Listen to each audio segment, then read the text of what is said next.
ما فرزندان کوروشیم، ما فرزندان کوروشیم، برای آزادی میکوشیم، برای آزادی.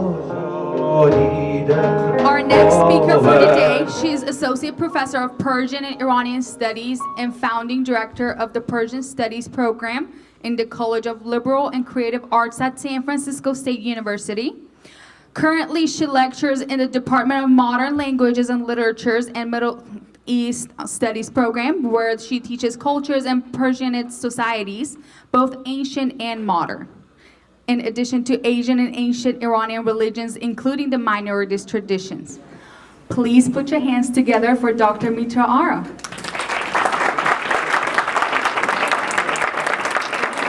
Thank you for being here, and thank you for organizing such a wonderful program. I hope it's not the last one. We look forward to the future similar lectures. Today, my lecture is titled Scriptural Presentation of Syrus the Great. I need to help you imagine yourself, put yourself in a time other than today, other than the present time. When we're talking about the past, when we're talking about a figure such as Syrus the Great, we need to put aside our biases and our views and our understanding of certain terms. For instance, when we say scriptural, we're not in the context of ancient times. We are not talking about necessarily just what was written on paper when there was no paper. So we are talking about anything that was either passed on through oral tradition, and it was written down later, or anything recorded which we would recognize as sacred in the context of religious studies. So at the beginning, we're going to define some terms. I may have to skip over some lectures because my good colleague, Dr. Daryai, did a wonderful job reviewing some of the previous presentations. So, did I pass this through one more time? All right. Okay. So, for instance, this one, I'm just going to briefly remind you of the name, Pasargade, which is in Old Persian. It's Pathragada, meaning that the protective or the strong club, club as the sort of a weapon or instrument. And we already know what it is. That particular picture on the side, on the right side of the screen, I will come back to explaining perhaps the origin of it, or origin as far back as we can possibly go. Remember, when we say origin, we're not talking about the true origin. We're talking about the origin as we recognize today. So I'll come back to it. So in order to understand Syrus the Great, we need to understand the environment, the milieu in which he lived.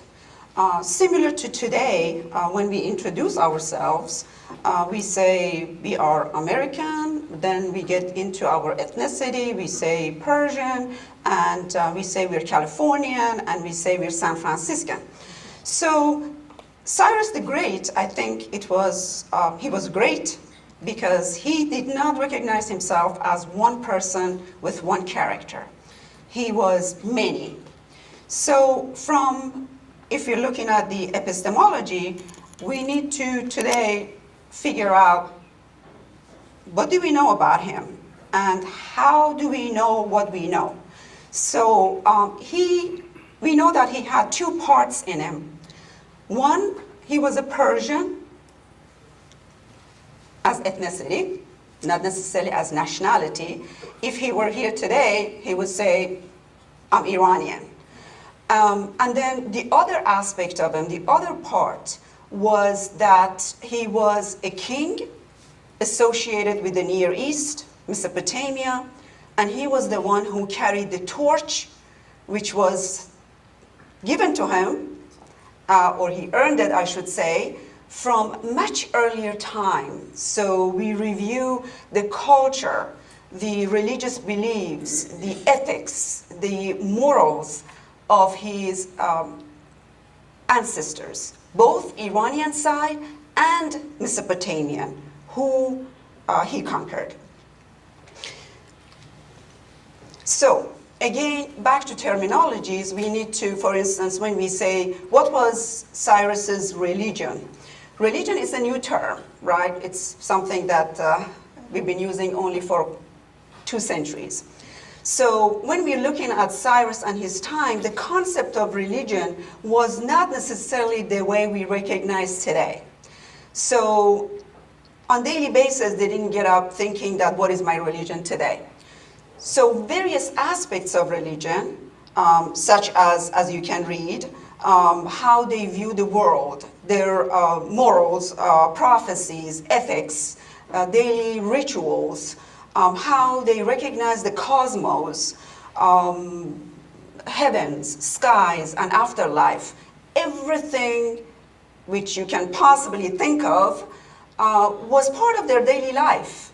So there was not a severe line of demarcation between what the daily life, one's culture, and being, and religion. So everything was part of that person. Especially what was sacred, the reverence they had for nature, for creation, the obligations they had towards one another, towards the society, and the duties they had. Everything was part of who they were. We can call it religion today if we want. So let's look at the religious practices during the time of Cyrus. This is the society in which he was born, and he became king out of this tradition. So these are terms that, of course, they were created later for better understanding various forms of religions. So polytheistic, of course, you understand, but monolaterally polytheistic is something that we need to recognize for Mesopotamian and most ancient cultures. Because under polytheistic tradition, we think that there was no hierarchy amongst deities.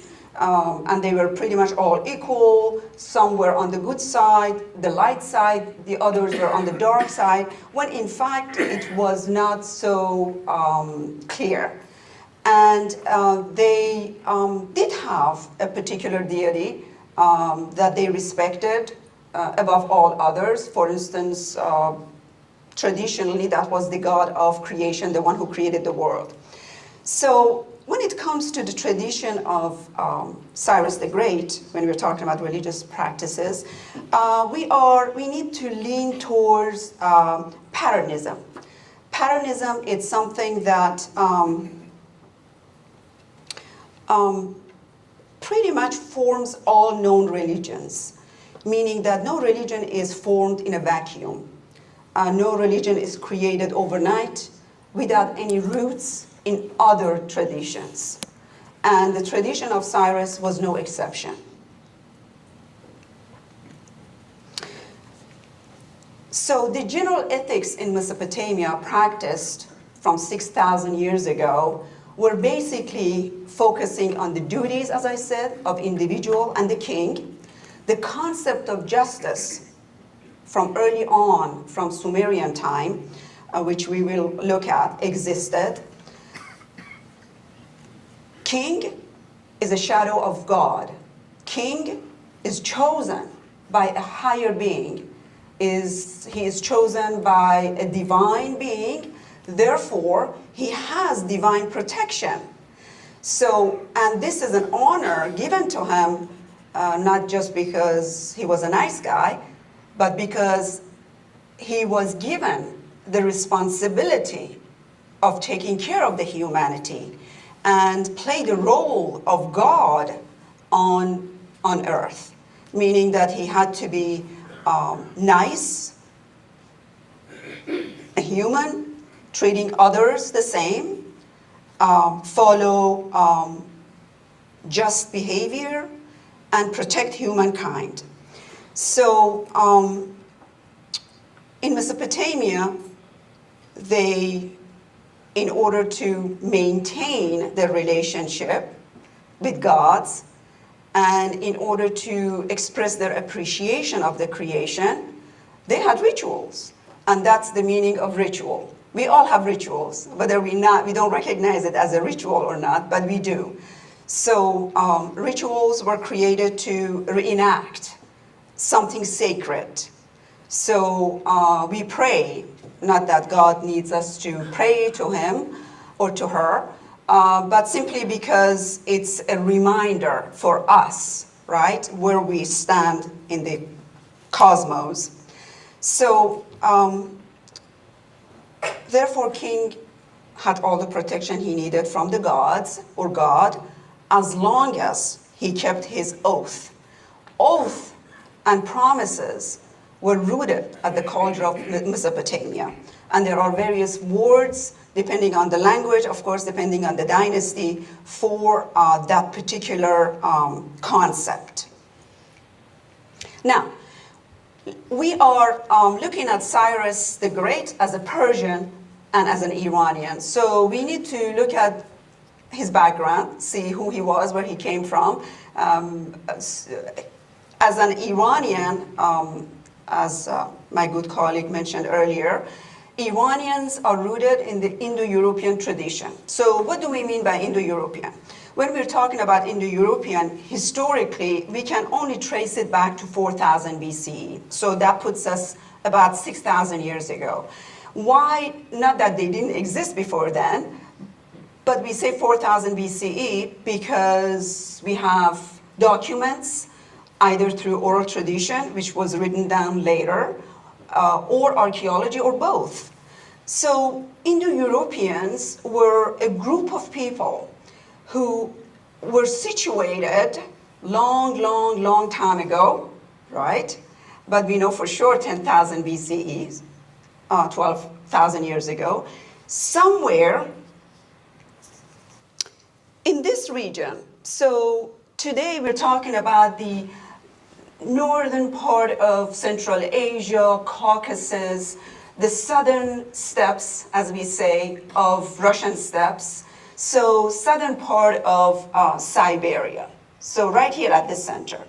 So these people, we know, again through archaeology and oral tradition, that they spoke a particular language, so meaning that at the beginning they had a common language which we refer to as Proto-Indo-European language, with certain cultures, practices, rituals, belief systems, and a way of life. And by way of life, we know that they were pastoralists. We don't have any record of agriculture from these people. Again, we don't know what happened, but perhaps most scholars agree that due to some environmental changes, they needed to move out of their, what we call, homeland.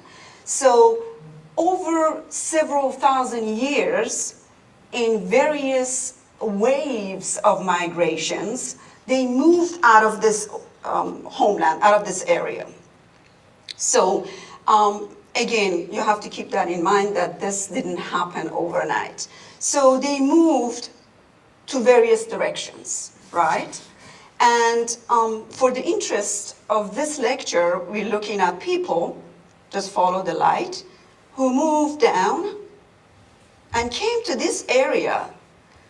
They entered this area which we call the Iranian Plateau. So it's a vast geological region. When we say plateau, we're referring to the geological marking.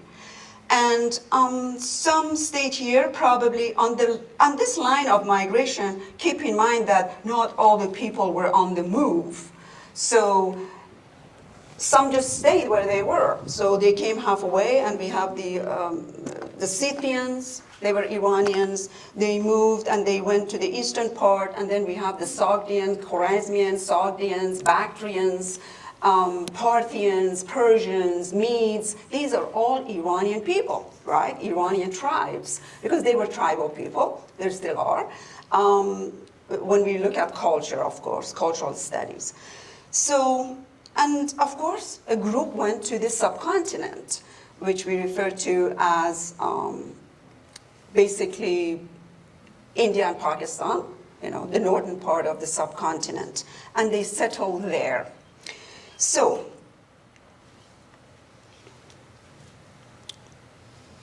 keep going. What I just mentioned about people moving down, various groups moved to Europe, right?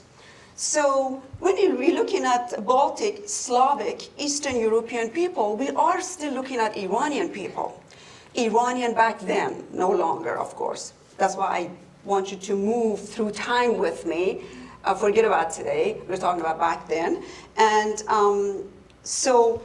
and here we are, Armenians, Indo-European, Slavic, Baltic. These are Iranian people. And then we have, when we get to the subcontinent, India, linguistically, we used to refer to them as Aryans. Indo, therefore, the language, just to further separate people who moved to the subcontinent from people who settled on the Iranian plateau. Only in the linguistic studies, we refer to the people in Iran as Iranian or Iranian languages, and the languages of the northern India, which are Indo-European languages, as Aryan languages. But this term, Aryai, Arya, or Aryan, remember, you need to remove yourself from how the word was misused in the 20th century, because Aryan doesn't have any ethnic designation. It just doesn't.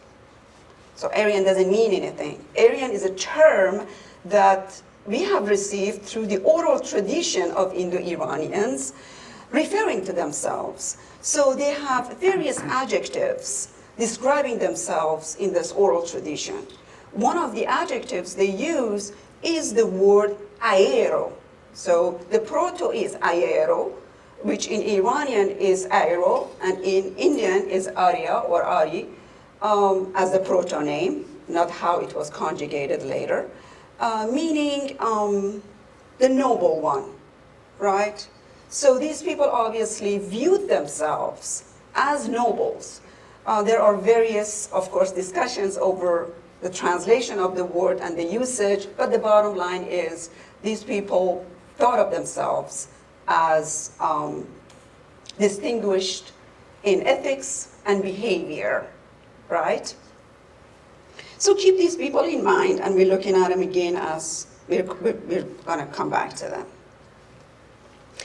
So as these people move down, now we look at, what do we look at, right? We look at oral tradition, we look at archaeological finding. What are we looking at in archaeological findings? We look at graves, because just looking at graves, we learn so much about how these people viewed themselves.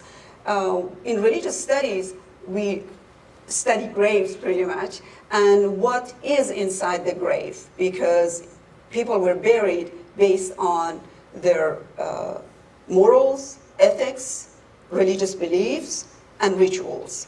So just looking at the graves, for instance, from Andronovo and BMAC, which stands for Bactria as Bactrian, another Iranian tribes, Margiana archaeological complex.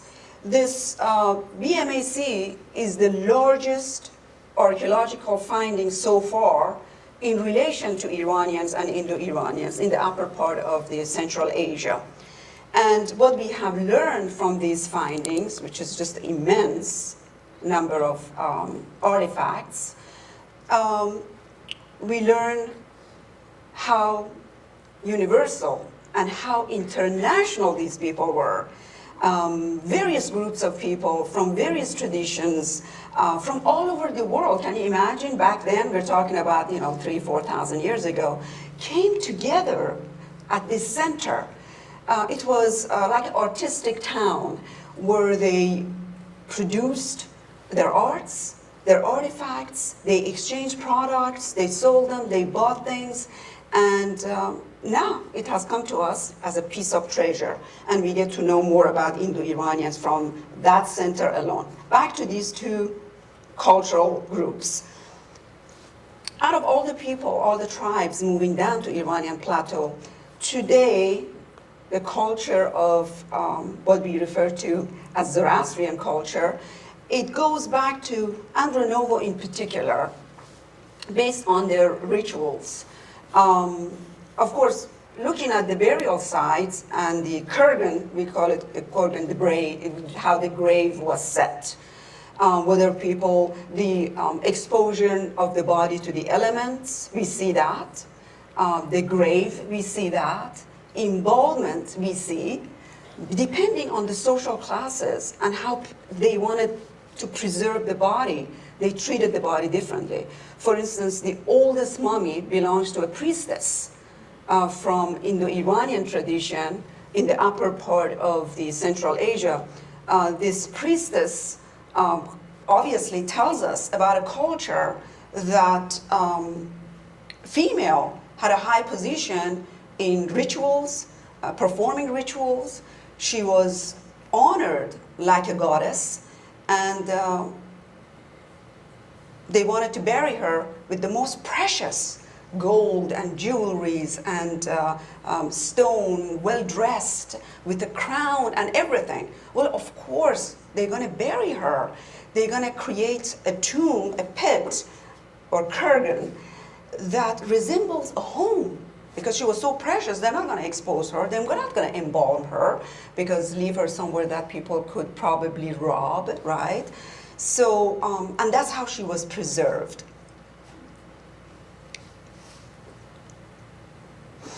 So, when we say Indo-European, remember, this Indo-European structure, it is what we use to understand the mythology of Indo-Europeans, languages of Indo-Europeans, and peoples. So under this Indo-European language tree, of course you can trace the language of English, right, to this tree, so as the Romance languages, the Baltic and Slavic languages, and then we get to see the Indo-Iranian. So Indo-Iranian branch is one of the oldest branch of this construction. Old based on the linguistic studies, right? So linguists who created, again, this is not a, it's something that started from 17th century and gradually was completed as this tree. And this is something that it is constantly modified, because we learn about new people, not new people, but we learn something new about people under this category. We learn about languages, and based on what we learn, we may position them differently under these trees. For instance, Armenian language, it's one Indo-European language that, as of today, stands alone. Right? They cannot necessarily associate it with any other Indo-European language, but we know it's Indo-European language, therefore it's just sitting there by itself. So there are over 335 Indo-Iranian languages. Today, 87 Iranian languages are being studied and living. Out of 87, 2 are scriptural languages, meaning not necessarily spoken, but still read.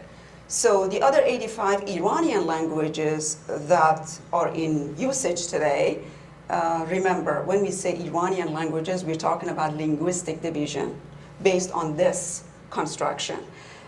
So Iranian languages are spoken anywhere from Central Asia to Caucasus, to the subcontinent, the Iranian, the greater Iran, all the way to Mediterranean. So these are the ancient names associated with various Iranian tribes, right? So most of them, especially on this region, these are all various Iranian tribes moving down. If not Iranian tribes, then we say Indo-European, right? Because they moved down, right? And as you see, Parsa, it's where the word Persian comes from. So Pars, or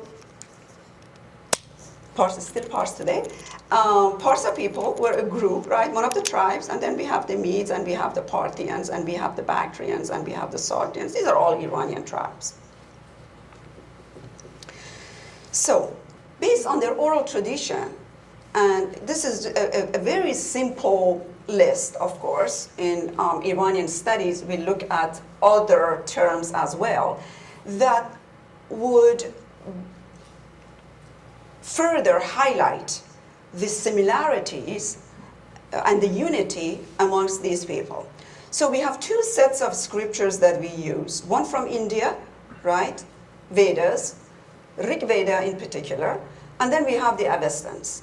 Both are, we introduce them as sister languages and sister traditions because of the similarities. So we look at, both were from Indo-European origin. So don't be surprised, I think somebody asked about mythology. I also give lecture on Persian mythology. And in Persian mythology, we do a comparison between Persian mythology and Celtic mythology, right? Because similarities are there. And it's, as you know, there is no surprise. They should be similar.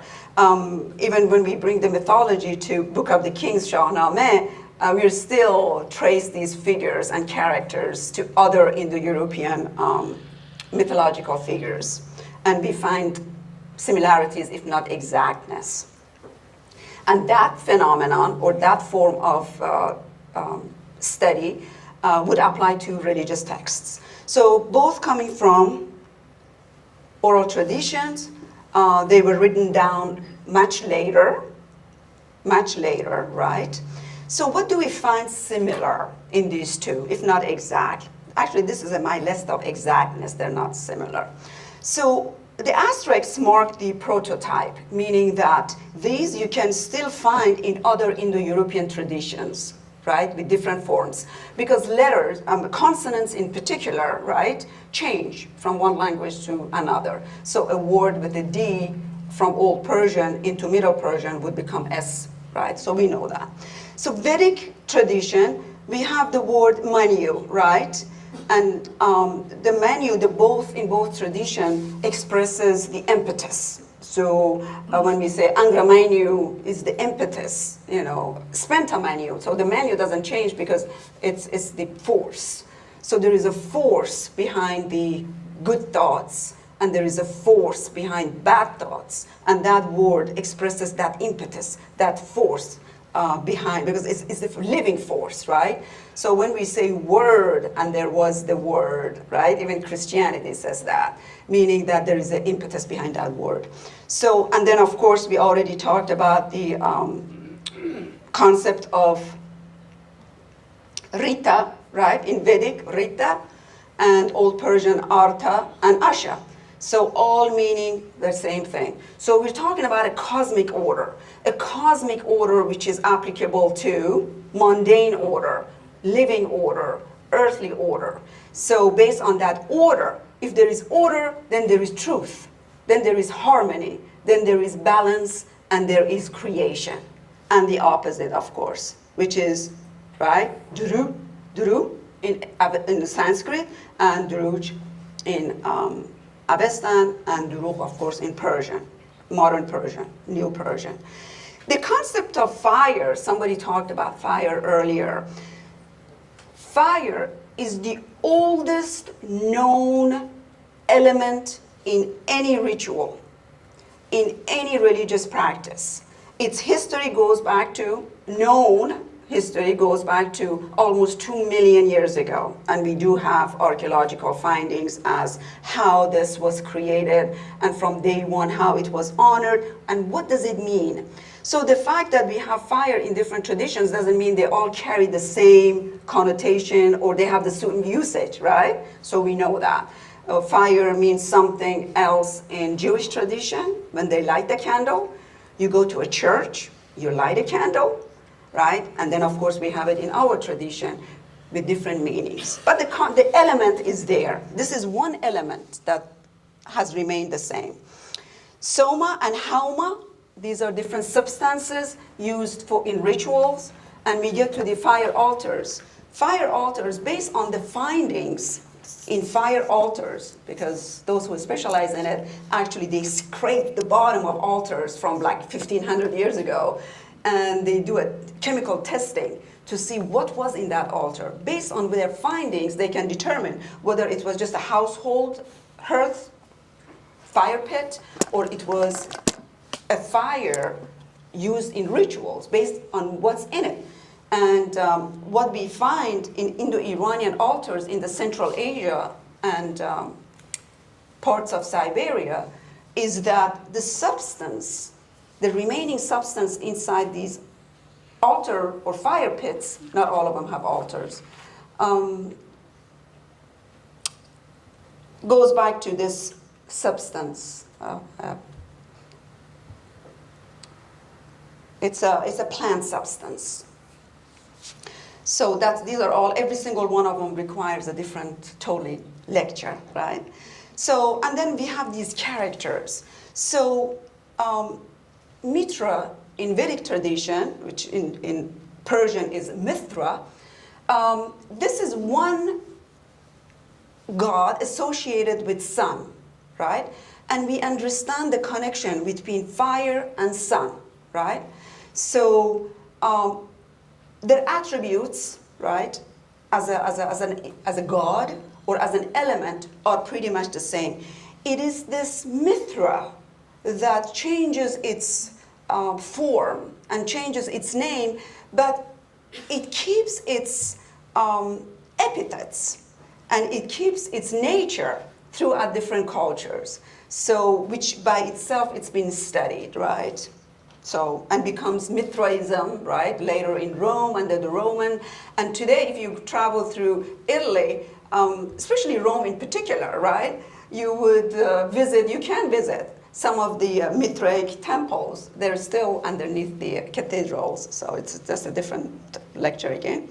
And of course, the name for Bhaga, it's a very important deity in the Vedic tradition, in Rig Veda in particular, and the Bhaga, the Old Persian for God. This is God, right? The word for God itself.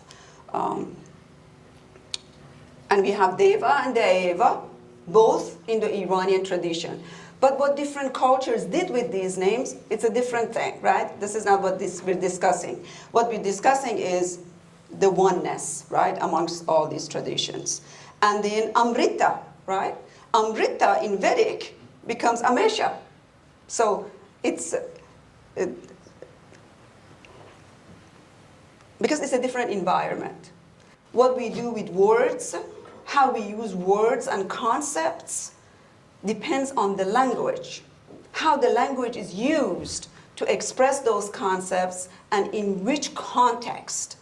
So for instance, when we say religion today, in California, certain concepts come to mind.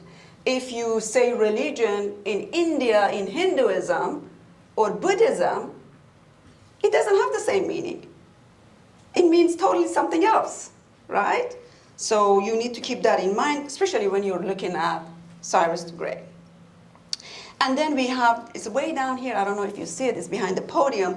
We have this Mazda as Proto-Indo-European, and we find it in other, actually, in the mythology, this name comes up a lot, which in Vedic tradition is Medha, or Medhaha, depending on what verse you're reading.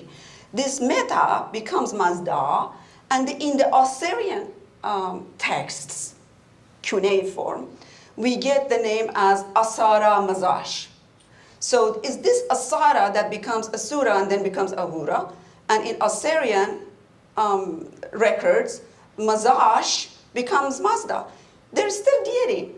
It doesn't matter where you look at it. It's still a god, right? Maybe I should go a little faster. I get too excited about Indo-Iranian tradition. That's my specialty. So, especially when we do a comparison with the Indic side, it's just fascinating. Maybe I shouldn't go so fast. Here's the same thing I just said. And then we know, of course, we just learned today too, that Median Empire, we have the dates associated. We're still in the middle of the first millennium BCE. So preceding the Achaemenid dynasty, this is the first Iranian empire we get to recognize on Iranian plateau, right? And of course, various names, no surprise, various tradition. We talk about priests. This is when we talk about Magus or Magi, as we know them through the biblical studies, the wise kings, 3 wise kings, were the priests associated with Iranians. How they were viewed under the Median Empire and Median records, of course we know them as the 3 wise men from the East. We know those phrases, those descriptions from Parthian time, right? So it would be later, right, when Christ was born. So we're looking at the year 1, right, of our Georgian calendar. But they existed, they were there before. So then again, I use some of these dates not necessarily in association with when they became empire. When you're looking at, when you want to get to know somebody like Cyrus, don't look at the dates associated with his empire, right? You have to look at how long they were there. Who were they? So we have records of Medians being there, right, from the early first millennium BCE. So the empire became later empire, but they were there. So you cannot just overlook, centuries. So the word Median, of course, how this name again, like other names, as my good colleague mentioned, it's always a subject of discussion and debate. What is this name? Where did it come from? But the Median, we have it in Old Indic, Madya, Old Iranic, Maidia, and Old Persian, Mada, right? And the Latin medium, there you go. It means in the middle, the one at the center, middle or center. In this case, maybe at the center. So, and of course, I don't, as a cultural historian, we don't rely much on, for instance, what, Herodotus would say, or whether, Josephus or other historians would write on people centuries after they lived, right? Because it's their view pretty much. But in this case, I found it interesting that Herodotus has recorded Medes as saying that, of course, all the Medes refer to themselves as Aryans, right? As we discussed. So Aryans means Iranian, right? The word Iran, maybe I should have had another lecture on the name Iran. Nobody asked about that word. They want to know what Cyrus means, but not Iran means, right? So Iran, and it has many cognates. I usually tell my students, Iran is a cognate with Ireland, right? So there is a reason that Ireland, Irland, as we said in Persian, and Iran means Iranian. They both have the same word because we're talking about the old, Indo-European languages. So here they are, Medes. The word Mede was given to them, right, again, by Greeks, because Medes themselves didn't care to call themselves Mede, even though they did have a word. This is our construction, not Mede's construction. So because the princess, right, her name was Medea, right? We know that. So Princess Medea came from Athens to Aryans, right? So she became the queen, and she moved from Athens to the land of Aryans, and Medea was named after her, therefore we get Medes. And we know that concept from the word Persian, right? So the word Persian, from Persis, we got it from the name, the son of Perseus, right? The god, Greek gods and all that. All right, so It's just like us today. Iranians want to know who they are. Then you need to go back. You need to go back as far as our historical records go. You cannot stop at Cyrus. Because even Cyrus, right, went back and associated himself with his predecessors. So Elamites were not Iranians, but Iranians associate their history with Elamites because Elamites are the only empire we know on the Iranian plateau prior to Medes and Achaemenids. So their religion, their culture, and their language had influenced other cultures, including Medes and including Persians. This is how it was, and this is how it is today, right? We take elements from other cultures, from other languages, and we make them our own. This is human nature. Has not changed for millennia, and I don't think it's going to change that soon either. So, what did they have? What was the base of their tradition? They recognized the world in 3 levels. So this triad or tripartite division of the worlds existed amongst Elamites as well, like many other early cultures, meaning that they viewed their world and they said, okay, we have this worldly terrestrial life, and then we have this mid-air, and they refer to the heavens as somewhere up there. Iranians called it the vault. There was a vault. That's how they created. The cosmogony of Iranians is fascinating because if you look at the cosmogony, then that explains it. That explains how they view their world. What is the earthly life and what is the life beyond, based on the cosmogony. I have written on this, of course, several times, and we have to remember that we envision our afterlife, right? Based on the understanding we have of our living, right? So how we live, depending on how we live, we envision our afterlife. And they're no exception, right? So the world they saw in 3 levels, a triad, so which we get from various religions, including Christianity. So there was a god, there was a figure that pretty much became the leader of this triad. So it was one god above other gods, right? And that it was that god who protected the king, right? So every state, every government, every empire had their own state god. Why? And if they didn't, and they conquered other countries, or not countries, other lands, they didn't change the god that protected that land. They wouldn't dare, right? So when Cyrus entered Babylon, he took Marduk as the god of state, right? Because Marduk was the god of Neo-Babylon, not the old Babylon. He defeated the Neo-Babylon, the new Babylon. And of course, he paid homage to Marduk because that Marduk was the god that protected that land.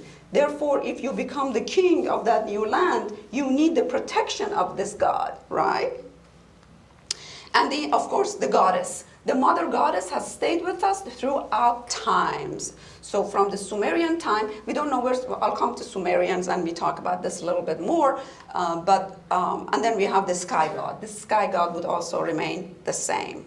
And as you see, the rituals usually were performed by, they were performed by female as well as male priests.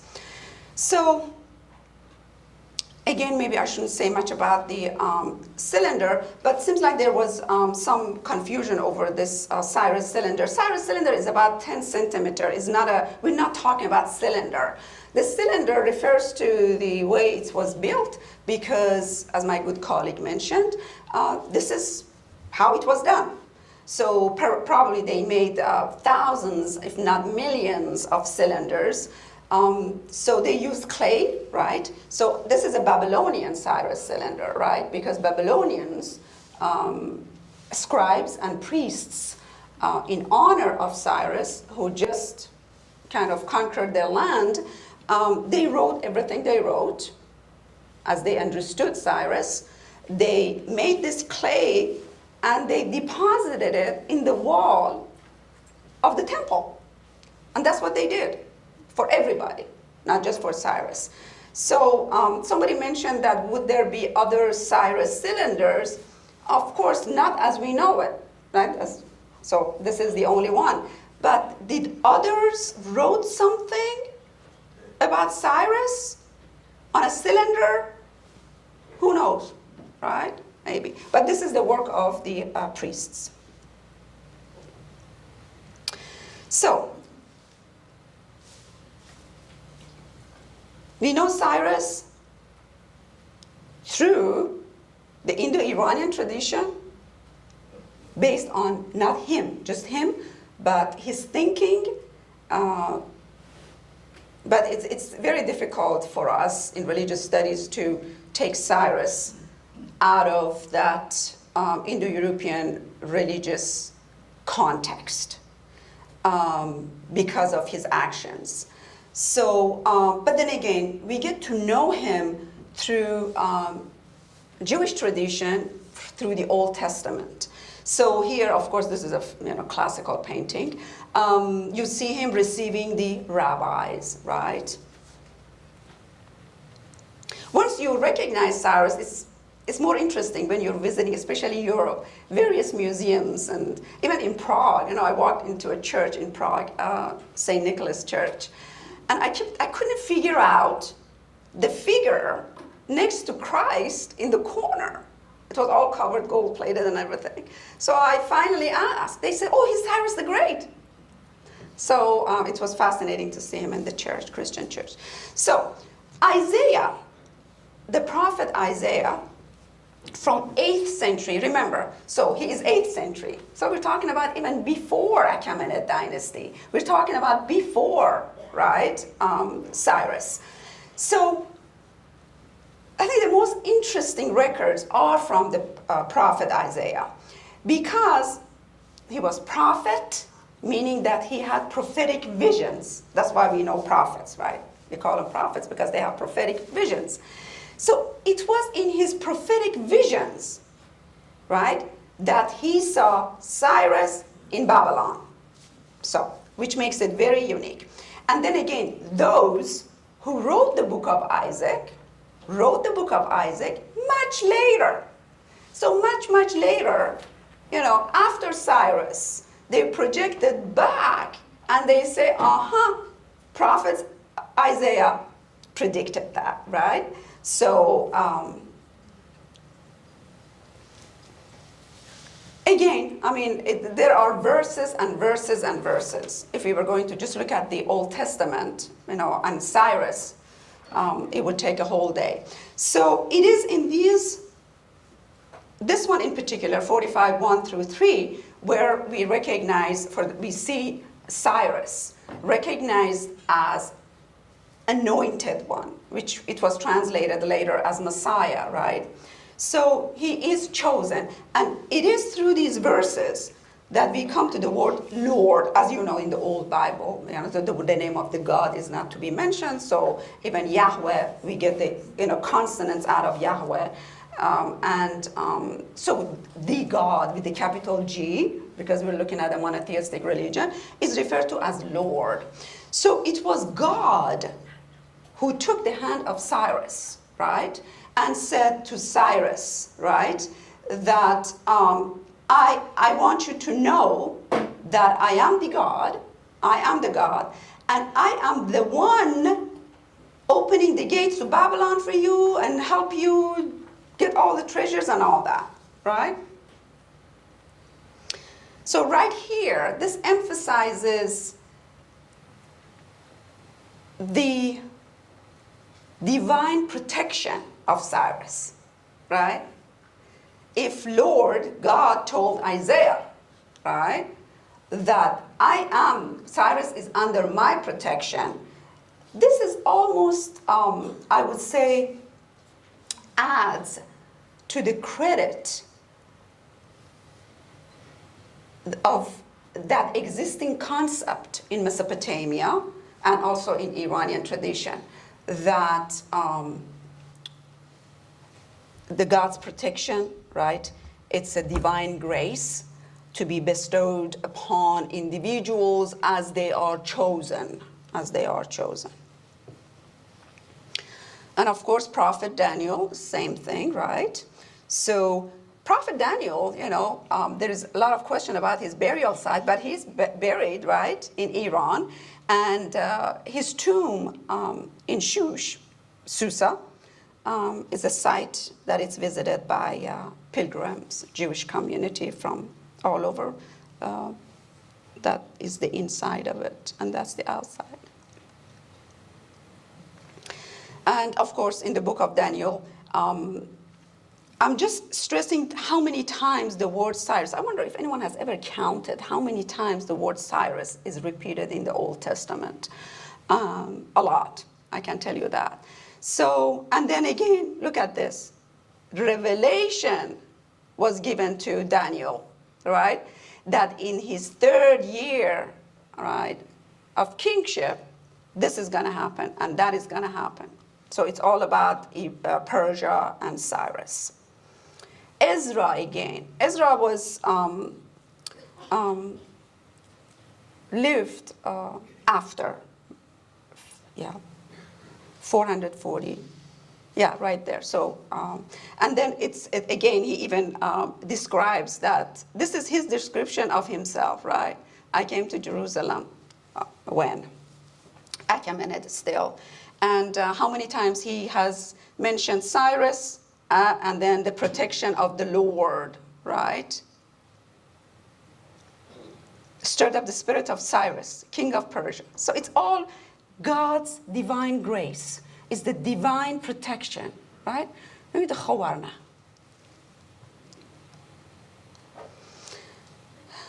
So I go a little faster, but if you're interested, in case you're interested, I would say that historical records, according to Ezra, describes exactly what happens during the reign of Cyrus. And he talks about Cyrus's successors, exactly. What happened to Xerxes, what happened to Artaxerxes, and what happened when they went back to Jerusalem and they wanted to build the temple according to the order of Syrus the Great.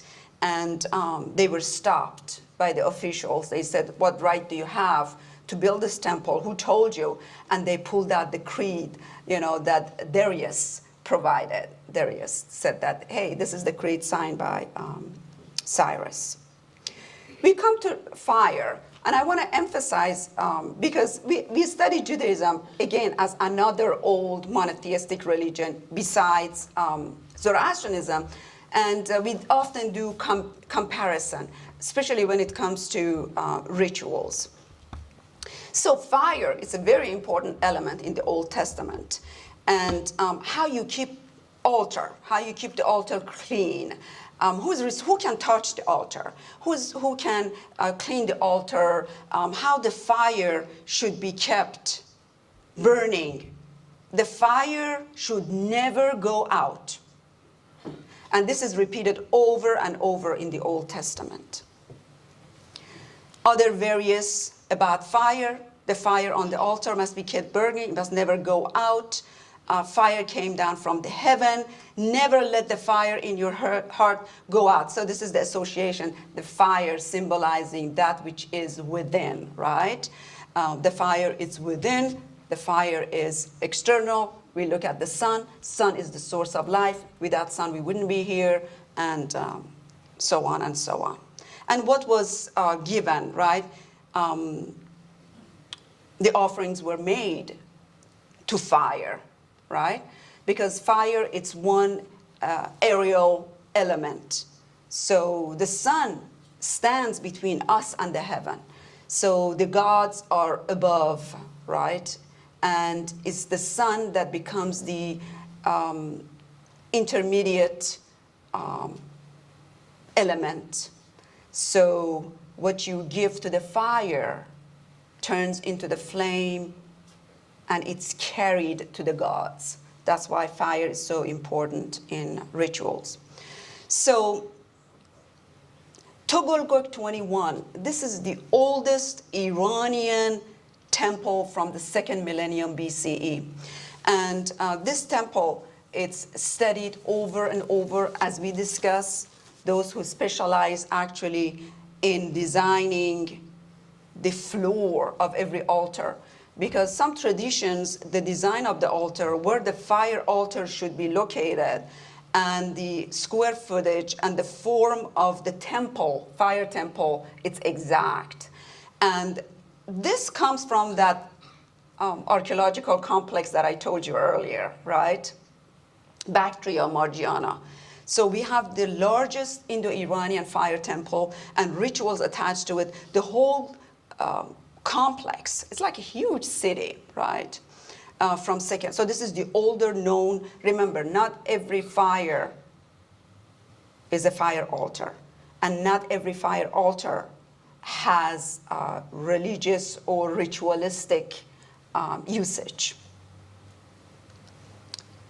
So in the Iranian territory, the Shahr-e-Yeri holds the oldest from 1800 BCE, again, still in the 2nd millennium BCE. So we're talking about the first migrations of Iranians, first groups of Iranian entering Iranian plateau. They brought the fire with them. They had the fire, and they had to build a place for it to keep it going, right? So again, this is studied, and it is recognized as Indo-Iranian, like the previous one in archaeological complex, based on the findings they find in the fire. And hauma, or soma, as we say in Sanskrit, the residues are found in these fires. So we know they were used for rituals. This is another in Hamadan, Tepenushajan. We also have another fire altar, but there is question whether or not this altar was used for religious practices necessarily, because the bowl is missing. Some of these altars, like the one we saw in Pasargade, we call it the 3-step altars. The 3-step altars had a bowl, a base on top, which held the fire. So whether that was just there for a special effect or was used for rituals, still being questioned. This is questionable, even though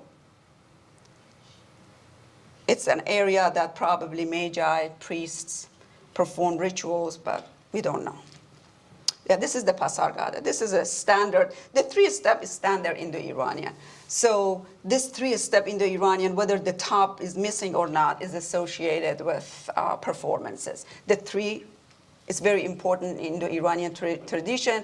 It's important in Vedic tradition, and from Vedic tradition entered Hinduism.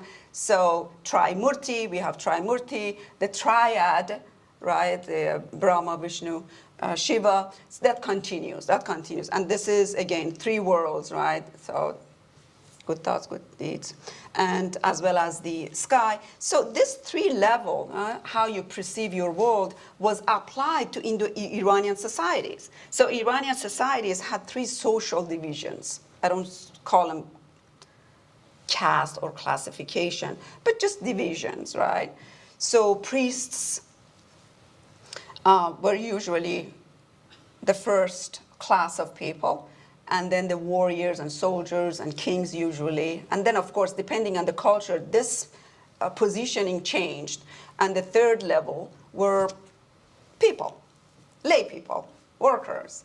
And depending on what empire or what area we're talking about, this changed slightly. So for instance, during the Sasanian, despite the fact that the position of the kings became the first class, right? But still, priests had the upper hand, right? So, okay. I'm going to go a little faster here too, for the sake of time. The virtues and ethics in Mesopotamia is something that is often overlooked unless you are studying the religions, ancient religions. So every concept that we recognize as ethical, were part of that society.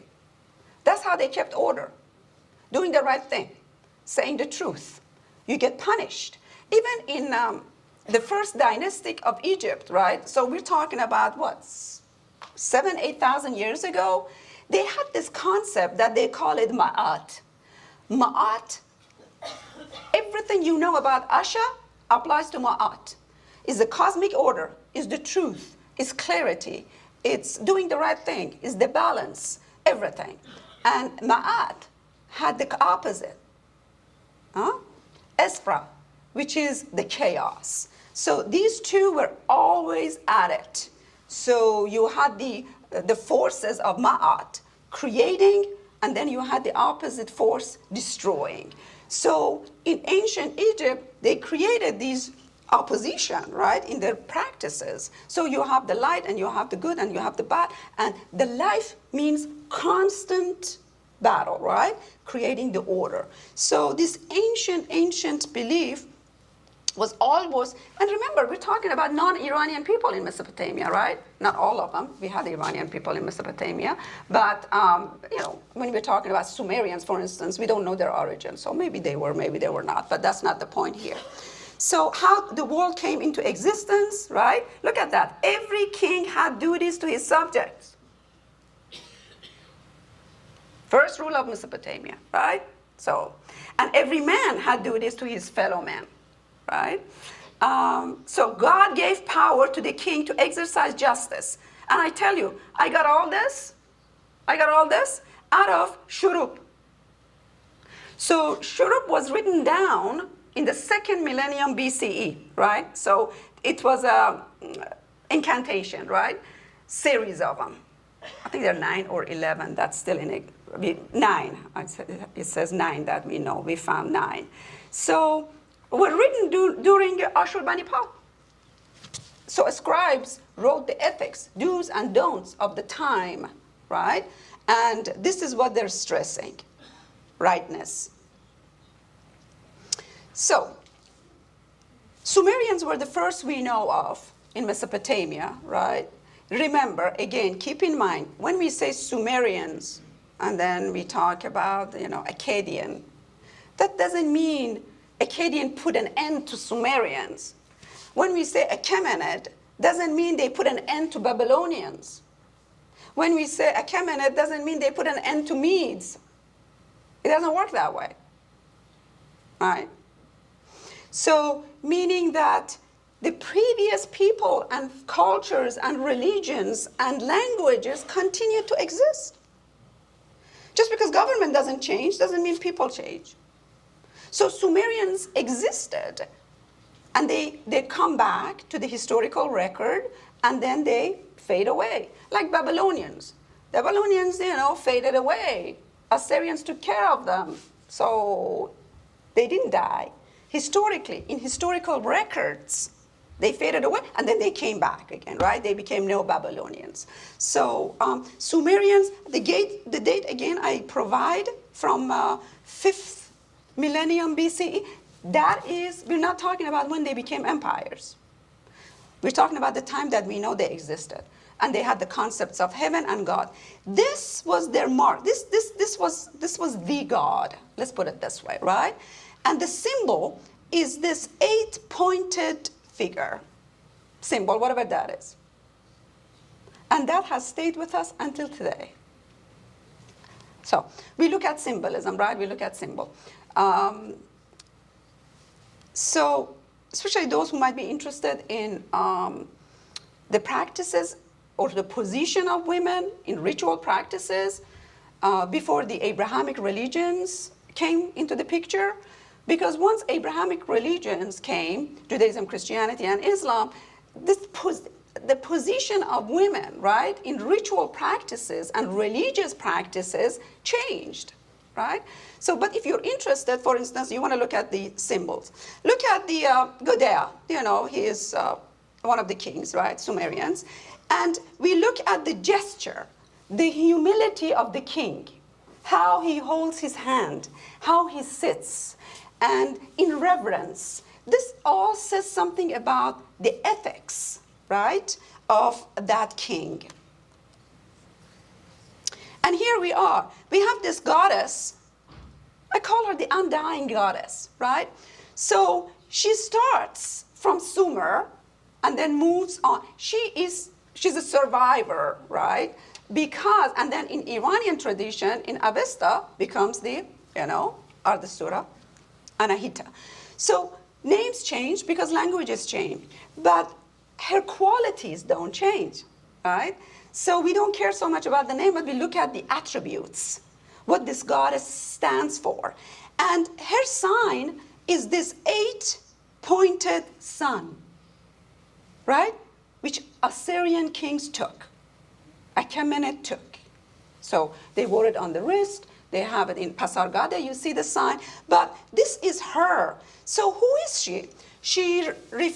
Everything you know about Anahita through Avesta, hold on to it and add more.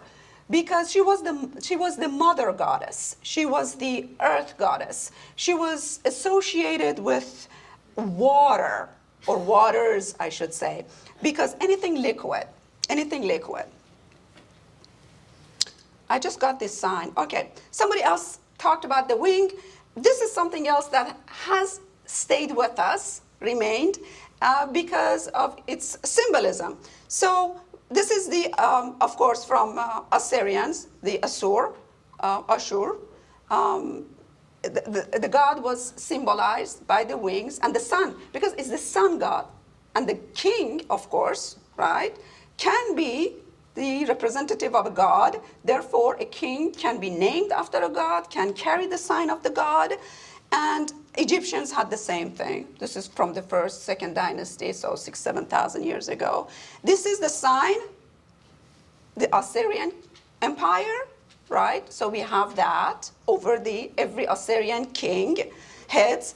And this is from Apadana, from Persepolis, Takht Jamshid. Actually, this wing, look at this, the similarity between the Egyptian dynastic sign and down here, if you see it, right? And these are the Sphinx from Assyria. This is in Apadana, Persepolis, right over the group of soldiers, Medes and Persians walking underneath this sign. I'm going to let you just look at some of these. By now, I think you know how to read symbolism, right? Yes, all right. So Hammurabi, I wish we had more time to talk about Hammurabi. So he is a very interesting king from the 2nd millennium BCE. So he called himself the sun as the son of Babylon, because he associated himself with the sun god, sun deity. So he says that this is what we know him by. He created the first written law, right? Not that these people didn't have law or he was the first to create laws. No, people had laws, dynasties had laws, but he wrote them down, right?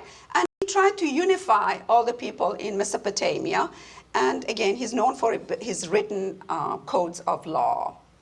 This is his area. He says, when I became king, we were here, right? We were here. And then after 42 years, I gave you this empire. So just adding to his expansion, saying I did this. This is his pretty much, it's I would say, you know, his written law, right? His written law. Okay, I'm getting the signs. I'm going a little faster here. So somebody else mentioned earlier about the position of women and all that. So his law, written law, of course, talked about payments, trades, as my good colleague said, they paid everybody, even slaves were paid. And then written law about marriage and divorce, and he goes on about ladies, if you want to get divorced, these are your legal rights and all that. This is very interesting, actually. So remember, Cyrus knew about all this, right? He was trying to be the ultimate, the epitome of everything which was recognized as good. Whether he was coming from his Iranian tradition, the Indo-Iranian tradition, or from his Near Eastern tradition. He was a king, right? So he wanted to be the best of all the other kings and not necessarily repeat their mistakes. So this is the Marduk, right? Finding chaos. So in this tradition, again, we're talking about, Zagmuk is a very interesting character that I often lecture on, because Zagmuk was the god who oversaw the spring equinox. The New Year festival was beginning on the first day of spring. And so Marduk was present, and so was Zagmuk. Zagmuk was the god overseeing the spring equinox celebration. We're still in Assyrian, right? So again, look at this figure. You know it's a divinity, right? It's a divinity that always protects the king. So, again, look at that. Do you see? This is Ishtar that becomes Inanna. So the goddess always, right? So with Mitanni, I know, I couldn't resist. Because these are Iranian people in Mesopotamia, actually, right? So here, near Mediterranean area. And if you look at their tradition, the gods and everything, this is what they mention as their gods. They swear to Mitra, Varuna, Indra, Nasatya, the Ashvins. We have it in writing, in cuneiform. They swear to these gods. And they're Mitanni in Near East. And then these are the names they give to their sons and their kings. Arta Shumara, right? Who thinks of Arta, right? That's the meaning. Priya Mazda, whose wisdom is dear. So these are names of their kings, right? Priya Mazda. Says something about the tradition, right? The Indo-Iranian tradition. In one of their archaeological discoveries, this is a humongous size. Look at this sign, right? This is the god of Sharuma. This is God Sharuma. Look what he's holding.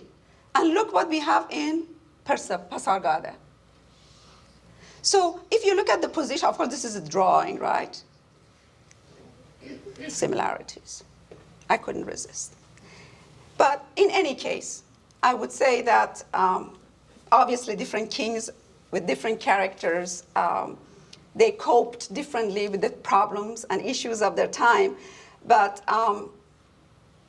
some kings were inclined to clemency more than some others, I would say. The Cyrus reputation as the king, right, of the four corners of the world, I would say his reputation has deep roots in his deeds. So what we know of him is how he lived, right? Thank you. Yes, please. We know in Greek mythology, Gaia is the creation of the earth. Before Gaia, there was no human on earth. So she gets bored and she starts delivering babies. So do we have any myth in that period that you're talking about to tell us about the creation? Yeah, that is one of the creation myths. Remember, that one you mentioned, it's one of many creation myths, right? So we have, again, in our tradition, of course, in Zoroastrian tradition, we also have many creation myths, depending on what you're looking at, right? So if you're looking for the Adam and Eve, yeah, it's there. if you're looking at the early cosmogony, how the world came into being, how the earth was created, the waters, the mountain, and how the sky came into existence, we look at the mythology for that. Remember, when we use these terms, when you say mythology, again, in the context of religious studies, you have to realize that the mythology that often, in one class, I teach religious studies, right? So we use all these stories and events and kings and queens and goddesses in the context of mythology.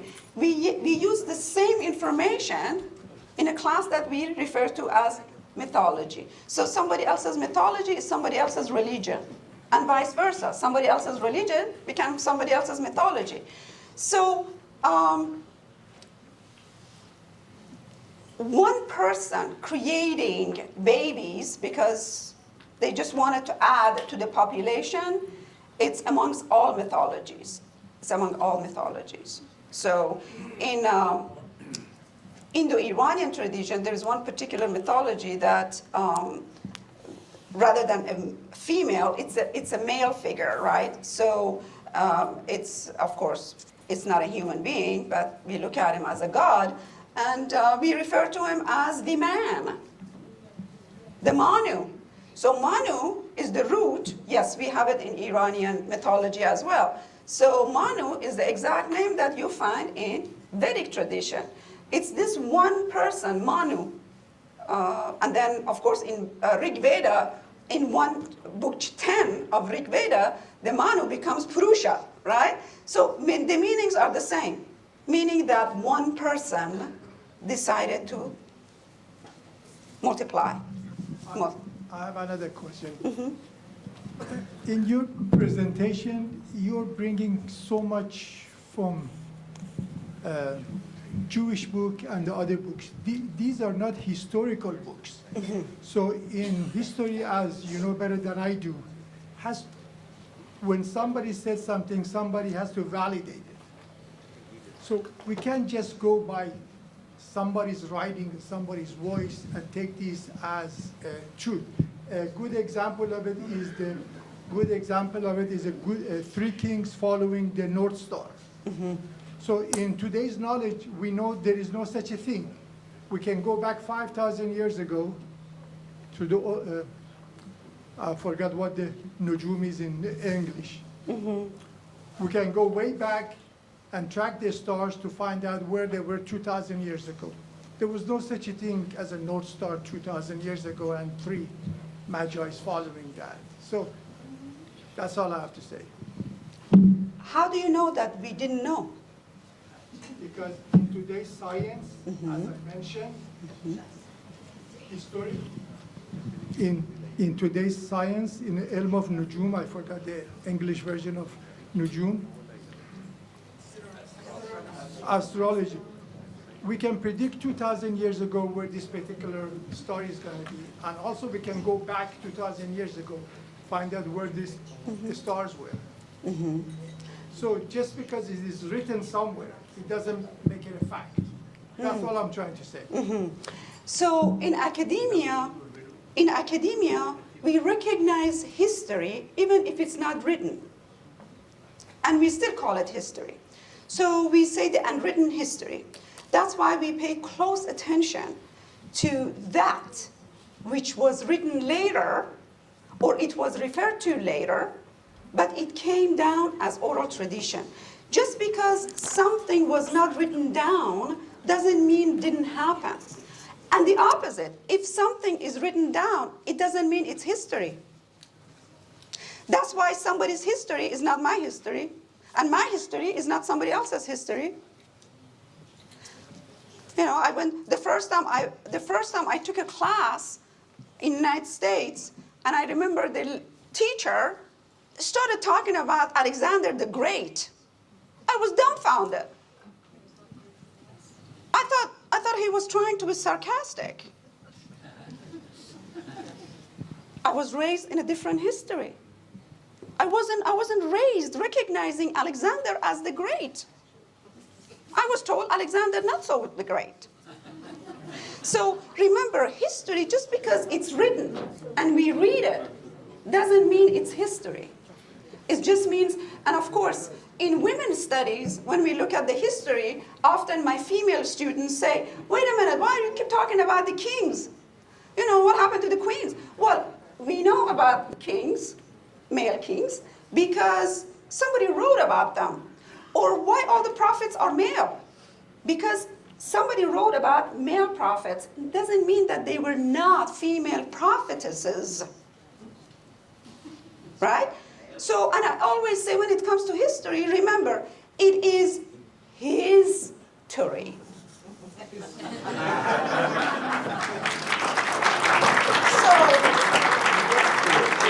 So I encourage my students to start writing their herstory. Okay? But yeah, historical, in this context, if we were going to, that's a very good point, if we were going to go by what is written, then we wouldn't know anything about Cyrus. If I were going to say that this cylinder is not historical, this is a little cylinder, 10 centimeter, half of it is gone. But we can't say that. It is there. It says something, and it says something about this person, so we get our hands on anything we can possibly get our hands to construct something meaningful. Yeah, thanks. That was a good point. Two more questions. I have a question. Yes, please. When Google was discovered, or Google search, Yes. I had read that Ashu Zarathustra traveled to India. I'm connecting that to about sorry, I can't 5000 hear it. BC, which is the period the Vedas were written in India. And maybe there is a link in my mind. And I begin to believe that in the 6th century, with the exodus from Persia, India was the first choice of those people who left with the holy fire. Maybe these three issues are connected, at least in my mind. What are your views, please?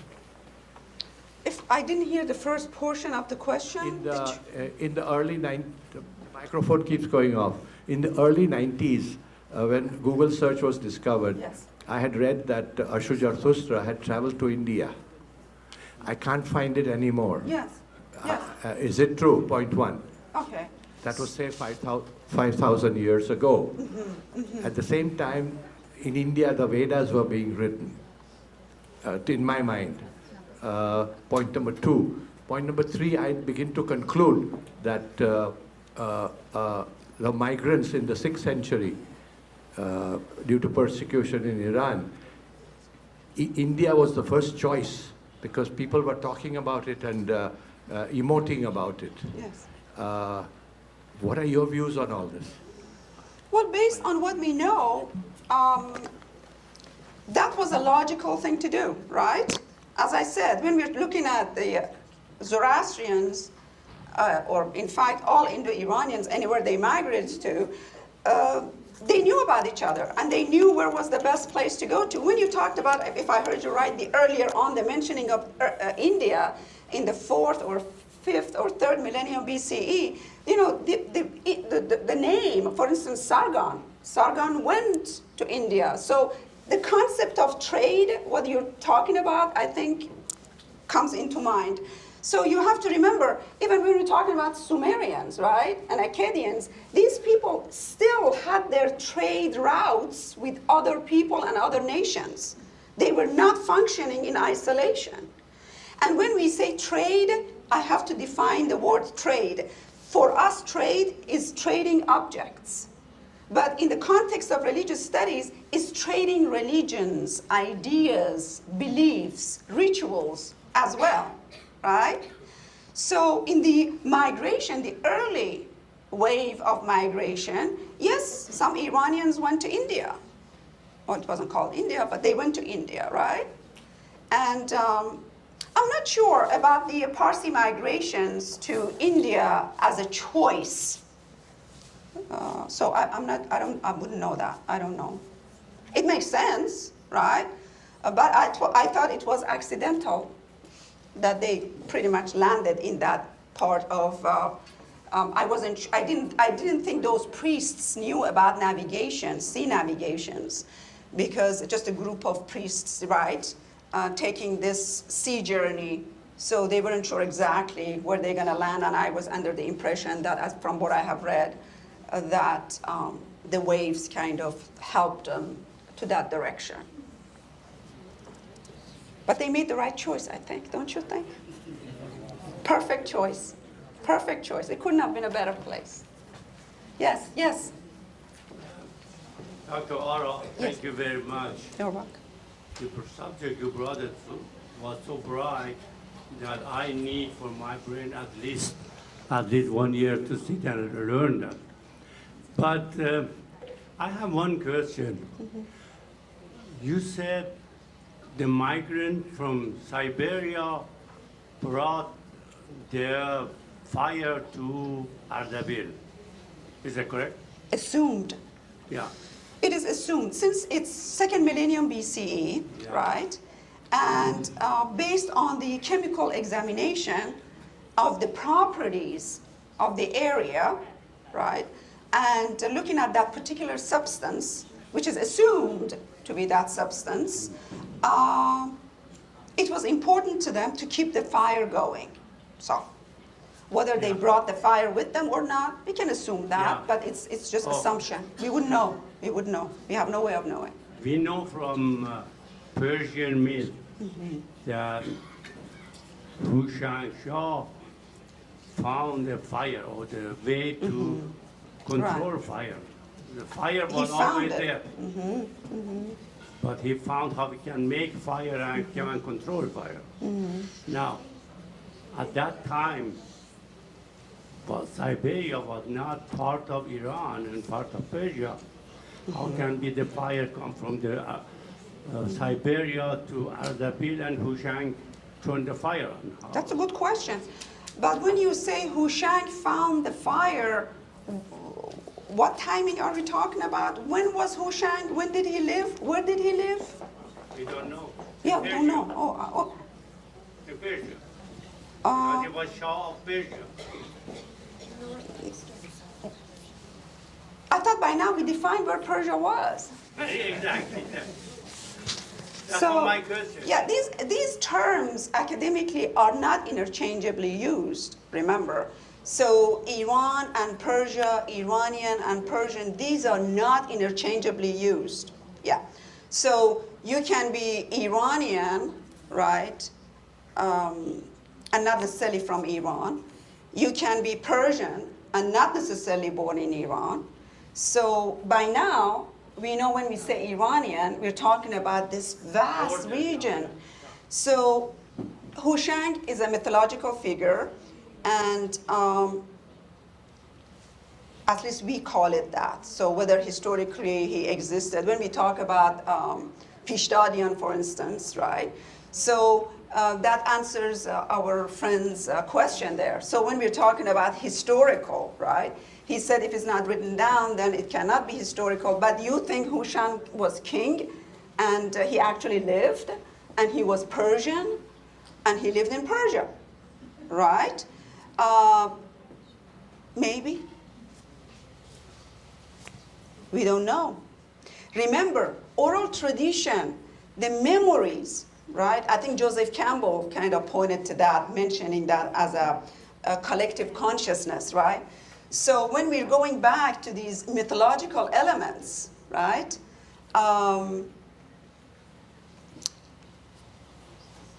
We cannot find beginnings for them. Yeah, we can't. Do we have one more? I lost counting. I don't know. Okay, we don't have, okay. All right, thank you.